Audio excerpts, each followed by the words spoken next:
ಶಿವಮೊಗ್ಗ ತಾಲೂಕಿನ ಪುರದಾಳು, ಬೆಳ್ಳೂರು, ತಮ್ಮಡಿಹಳ್ಳಿ ಸೇರಿದಂತೆ ಸುತ್ತಮುತ್ತಲಿನ ಗ್ರಾಮಗಳಲ್ಲಿ ಕಾಡಾನೆಗಳ ಹಾವಳಿ ಹೆಚ್ಚಾಗಿದ್ದು ನಿಯಂತ್ರಣಕ್ಕೆ ಕ್ರಮ ಕೈಗೊಳ್ಳಬೇಕು ಎಂದು ಆಗ್ರಹಿಸಿ ಸೆಪ್ಟೆಂಬರ್ 30ರ ಸೋಮವಾರ ರಾಜ್ಯ ರೈತ ಸಂಘ ಹಾಗೂ ಹಸಿರು ಸೇನೆ ಸಂಘಟನೆಯು ಪ್ರತಿಭಟನೆ ನಡೆಸಿತು.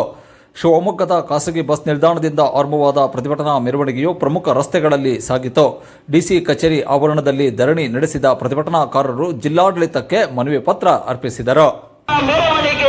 ಪ್ರತಿಭಟನಾ ಮೆರವಣಿಗೆ ಮಾನ್ಯ ಜಿಲ್ಲಾಧಿಕಾರಿಗಳಿಗೆ ಮನವಿ ಸಲ್ಲಿಸುವಂತಹ ಕಾರ್ಯಕ್ರಮವನ್ನು ಹಮ್ಮಿಕೊಂಡಿದ್ದು ಪ್ರಮುಖ ರಾಜಬೀದಿಗಳ ಮುಖಾಂತರ ಸಾಗಿ